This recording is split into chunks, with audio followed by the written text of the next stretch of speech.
School is an 18-year forced government training program that sterilizes the potential for brilliance in children. Those who actually survive schooling and survive conformity and continue on to think for themselves truly are a rare breed. All children start out as curious, highly experimental minds, and then one day they're sent to school.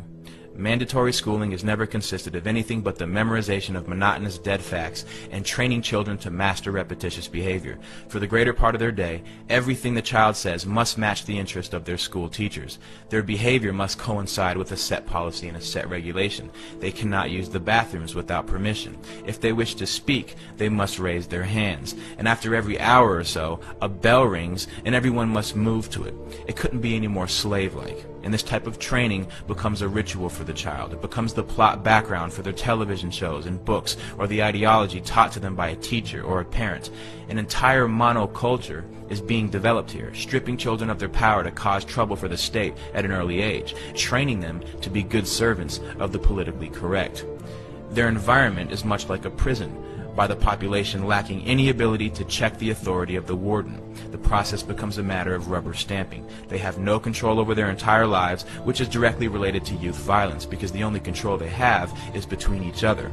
Mandatory schooling produces children who are either terrified of the tyranny of others or have been raised to perpetually exploit the conditions of others. It's just like the prison system. Forced cohabitation. The child's presence in certain buildings and their engagement in state-regulated behavior is under penalty of imprisonment. An entire army of truancy officers have been hired to make sure that no child is on the other side of the bars. At the end of 18 years of coercive state authority, the child is released into the world. It's like the end of an 18-year prison sentence. Now that you're trained to do as you're told, now you can be free.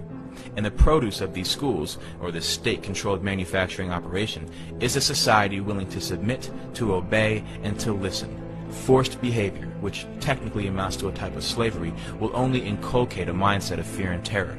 You need to be somewhere at a set time, either at the orders of an authority or a bell. Everyone in one mass shifts to another position or another place to engage in a new activity.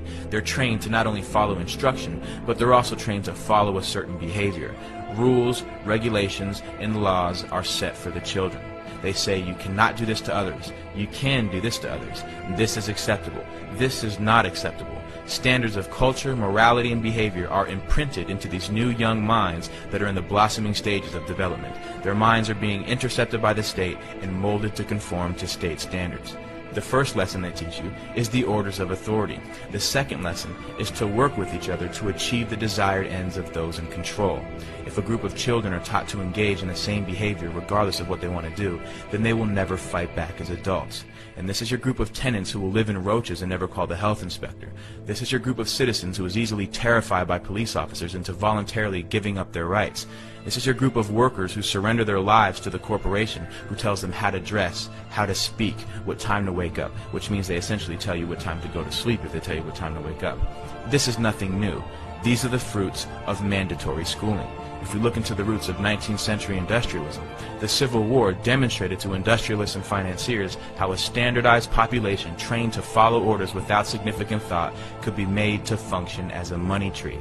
It's no surprise that global power and corporate wealth is based on a third-rate educational system that works against developing individuals of true character and true intellect. Because the mindless bureaucrat or the thoughtless worker who will follow a system without question is the pattern that our system depends on.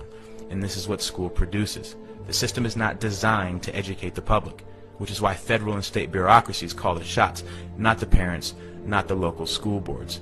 Every law is harshly enforced with maximum punishments. The tone of a principal is much like the tone of a warden, with no check on his authority. They will always have a way of using coercive ability to enforce a standard on the population.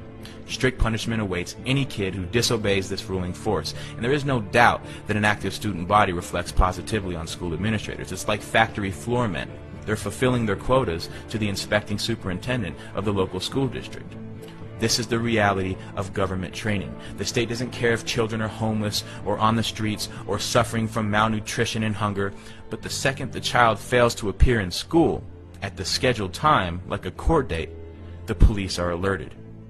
Until we abolish mandatory schooling, your child will be brought up as a slave so that he can accept becoming a slave later in life in adulthood.